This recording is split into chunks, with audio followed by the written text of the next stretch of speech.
Welcome to Van Tate's Sports Office, an in-depth look at the world of sports, featuring exclusive interviews with our KRQE News Sports Director Van Tate, sponsored by Caesars Sportsbook at Route 66 Casino.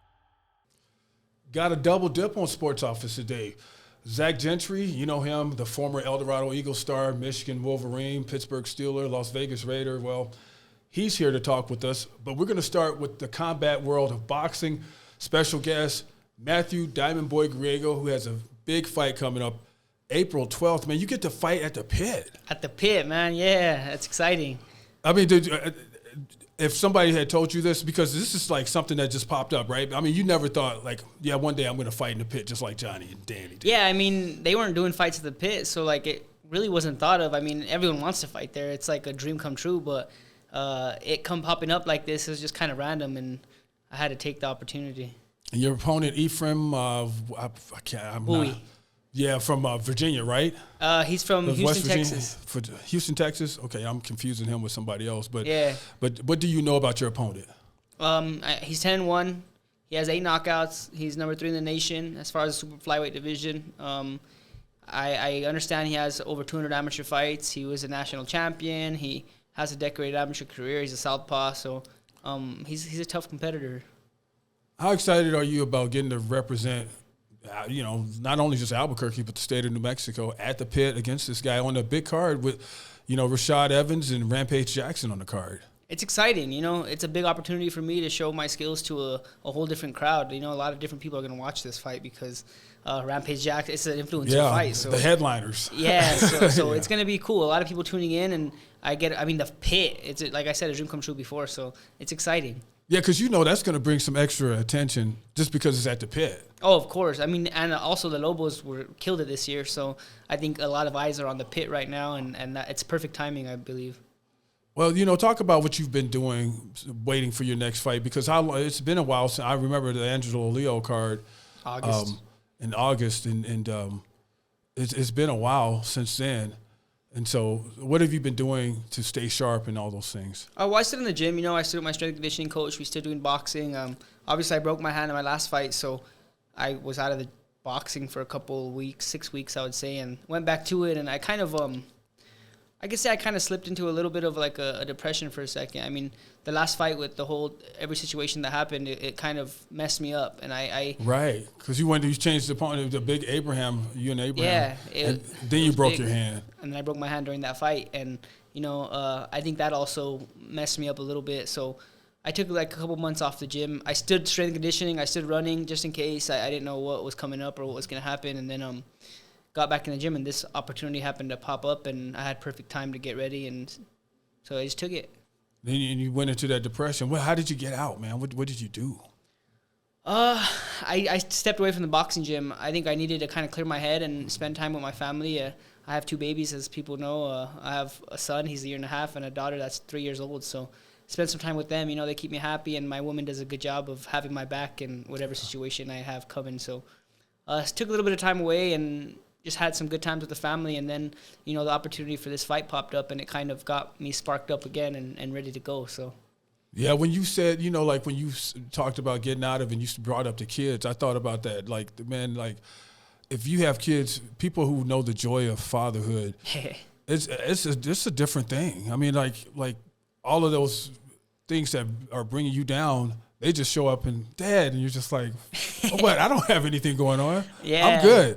Right? Yeah, for sure. It's a whole different feeling. That's why I always say, like, I think I have an advantage over people that don't have kids. Some people say it's like a disadvantage because you have to, but I just think like that love for them is just so stronger than anything you could ever explain. So blessed beyond measure, right? Oh yeah, for sure. So this fight at the pit, is there pressure on you to perform just because, man, hey, these are my people? And you talk to every fighter who's from here. I was talking to Brian Mendoza about coming back here and stuff like that. And you talk to the fighters here, and New Mexico has a reputation, especially Albuquerque. They got it right when they say the Duke City. They kind of got a reputation for being kind of tough people. So, So you any pressure? Like you feel like, man, I got to represent. A little bit. I mean, I always feel the pressure because I feel like I always have to perform for every opportunity I have, and this is just another step and a tough opponent. He's not a joke, so He has some power. He's a good lefty. So there's a lot of little things that I need to make sure I'm on point and I'm sharp. And then also the little thing I went through, I got to make sure my head's clear and I'm ready to go full force into this fight. So a little bit of pressure, but I love that. I think that's what feeds me and makes me push a little harder. And I think I'll be all right. So if whatever had you in the depression, man, you've locked that away somewhere in your head, and you hoping that it comes out when you're fighting that guy like. Yeah, I got to take advantage of all the feelings that I had. I'm gonna take it out on this guy. So that's the plan. What is the long range goal, man? Like, you're getting a fight in the pit. Where do you see yourself down the road? As I've always said, I want to be world champion. I feel like I've done great in my career as far as now, but I feel like right now too, I believe I should already be world champion. I'm getting a little bit older. I don't have a lot of time. How old are you now? I'm 28. Okay.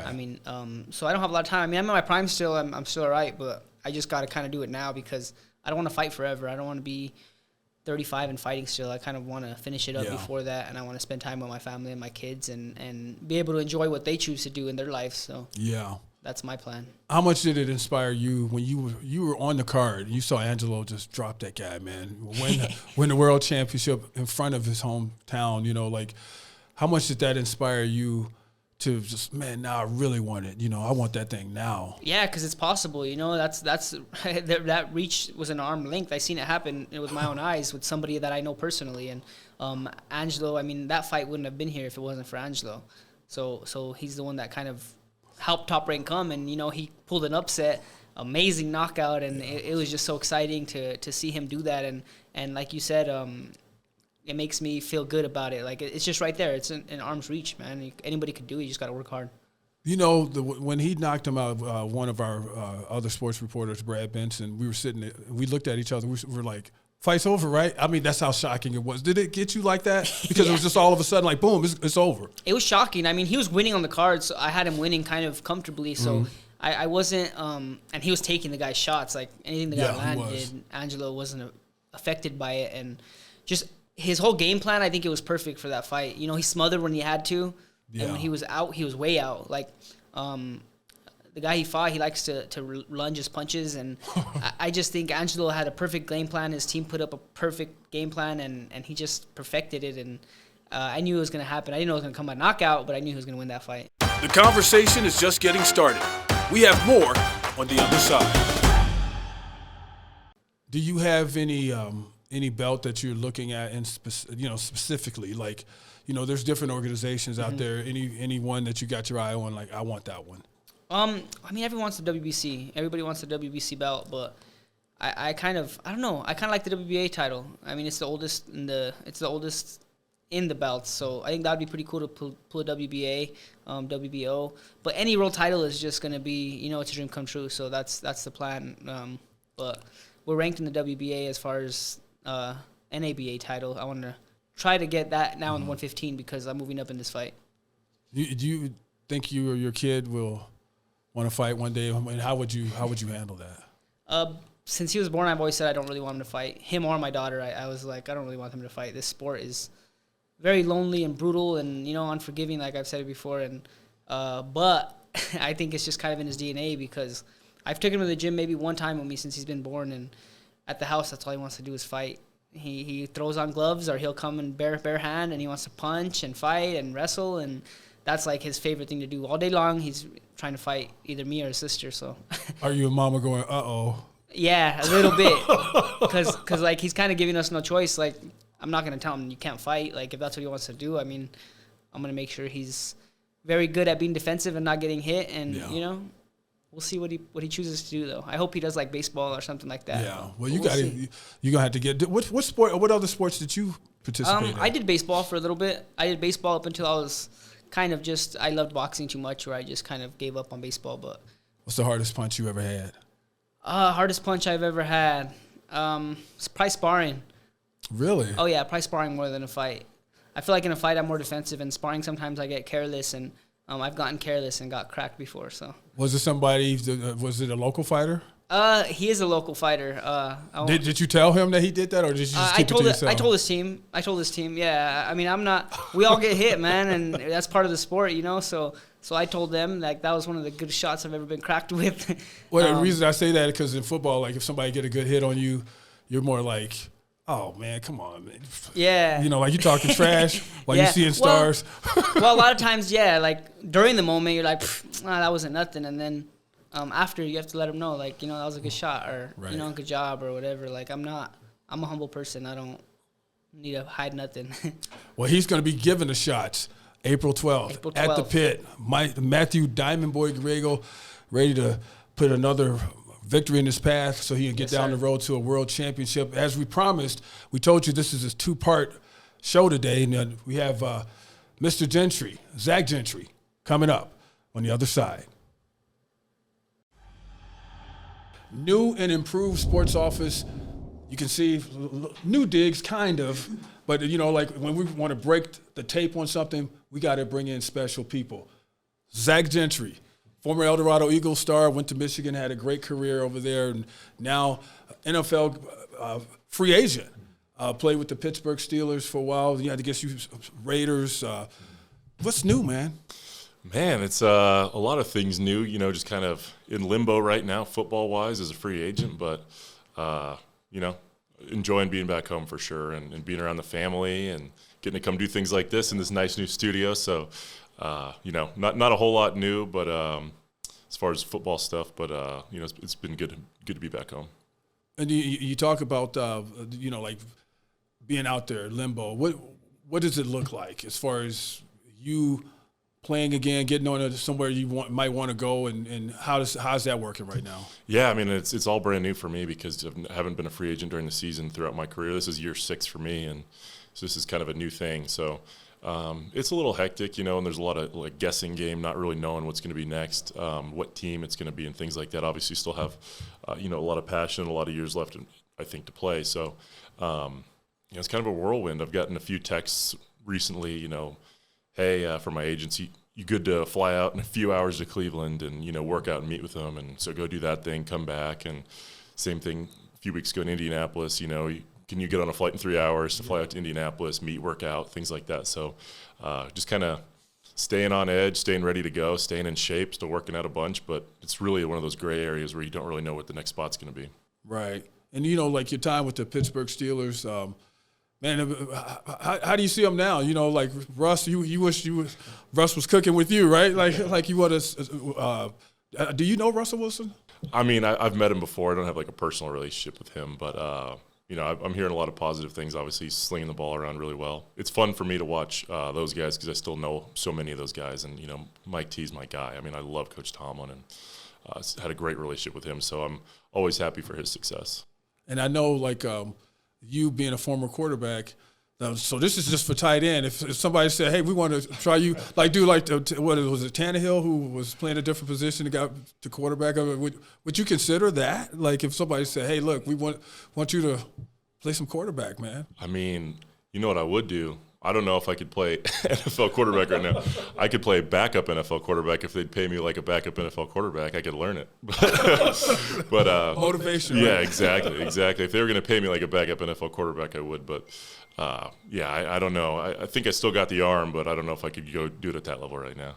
Yeah, man. It was like I remember the arm. You can hit a lot of deep balls and stuff like that, man. You still can do that, huh? You can make all the throws. I'll pull out a Coach Harbaugh-ism and I'll say, you should tell me, hey, you still got it, Coach. He'd say, never lost it. So I'll tell you, I don't think I ever lost it, but that's without people rushing me and doing all that other stuff. So we'd find out pretty quick if I was able to.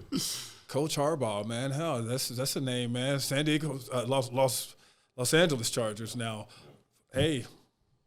Old ties. Yeah, man. I mean, they're doing a good job. And that's one of the things, unfortunately, that's a little frustrating about the NFL. But understandably, there's a lot of moving parts, a lot of bells and whistles to the NFL. But and I've especially come to learn that over the last couple of years. But there's just so many people that go into the decision-making process, bringing guys in. A lot of times, coaches don't even really have a say. It's guys up on the 3rd, 4th floor of those buildings that you rarely see. Wearing suits, and so. It is a different thing, I wish I could give Jim Harbaugh a call and just hit him up, but I think even a lot of those guys' hands are tied, unfortunately. Stay with us. More conversation on the other side.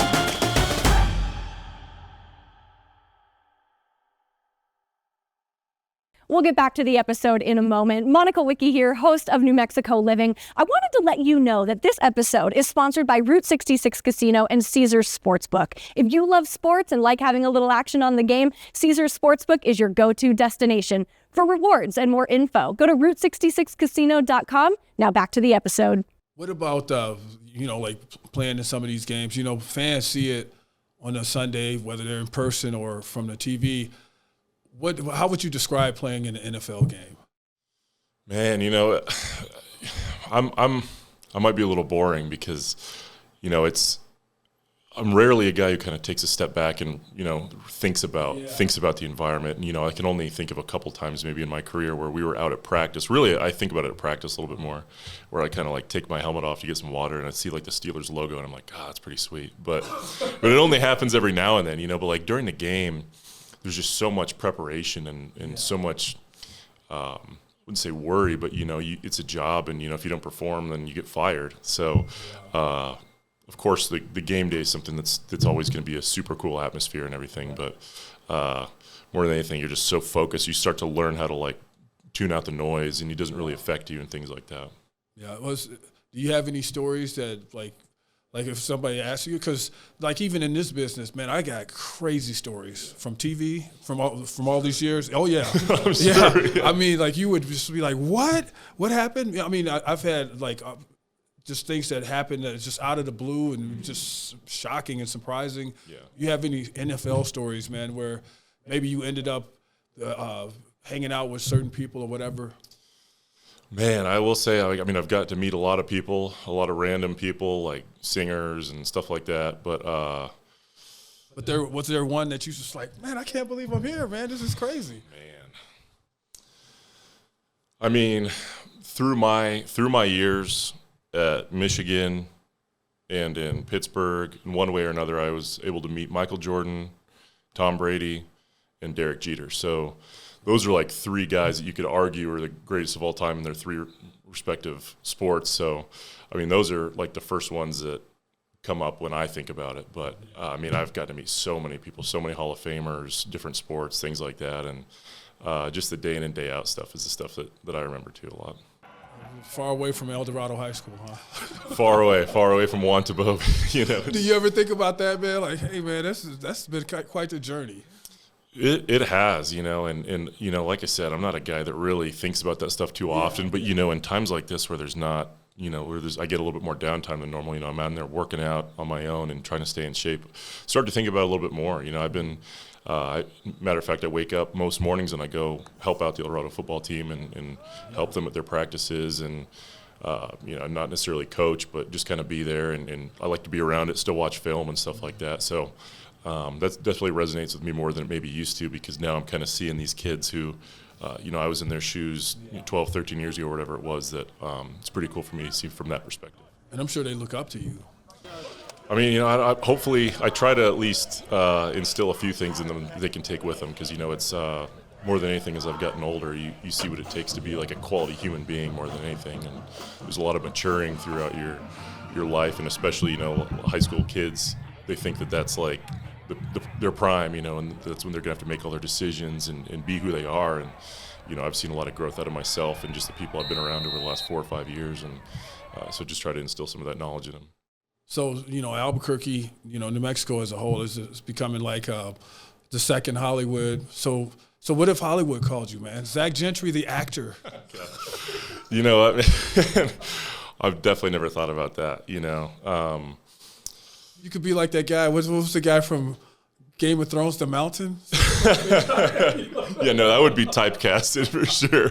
They'd be typecasting like a barbarian or a troll or something. But I would definitely be a typecast. But I've thrown my hat in the ring for a few advertisements and things of that nature. So who knows? I'm decent with this kind of media stuff just through the repetitions throughout the years. Yeah. But I don't foresee that being something I'd be good at. Tell us something we don't know about you that you feel safe telling us. Wow, man. Oh, something that people don't know about me. I don't know if there's anything I really extraordinary. I love, you were talking earlier about how you're an expert baker, man. I love watching cooking shows. I like to cook as well, and I don't know if that's surprising or necessarily very interesting, but that's something that I like. Man, what's the dish now? What is Zach Gentry's platter that he serves this up and it's a slam dunk? Oh God, I don't know. I got a Traeger a few years ago, and so I've been trying to kind of perfect that a little bit. So that's a fun game for me to try to figure out how many different things I can cook on there and how good I can get them. So trying to get the brisket going now, but that's talk about a science, man. Yeah. It's hard. Oh, it's hard, and everybody has like a little different technique and something they want to tell you. So trying to perfect that a little bit. You know what I found with that, man? What's that? When you're smoking meat or you're grilling, go with your gut. Really? Yeah. Just trust your instinct? If you look at it, you say, man, I bet that would look good with this on it. Just do it. Okay, let's go for it, man. I'm down. I'm down to do it. All right, you give yourself a timetable as to when you hope to be with another team and all that stuff. Man, I wish I could, but just talk with my agents and honestly, just being in the game for so long and knowing kind of how it goes. Unfortunately, football is the only sport with a 100% injury rate. No matter what position you play, at some point in your career, you're going to get hurt. So you just got to stay ready. So exactly. So it's the name of the game is just staying ready, staying available. I've got a lot of body of tape out there that teams are watching, still in the know and everything. And it's just going to come down to right place, right time, and which a lot of things in football are, especially professional football, right place, right time. And so hopefully at some point that happens for me. Hey, man, thank you for coming over. Yeah, absolutely. My pleasure. Thanks for having me. Appreciate that. This guy is the humble guy. You just call him up, and he's ready to go. Zach Gentry, NFL free agent, Van Tate. We will see you next time.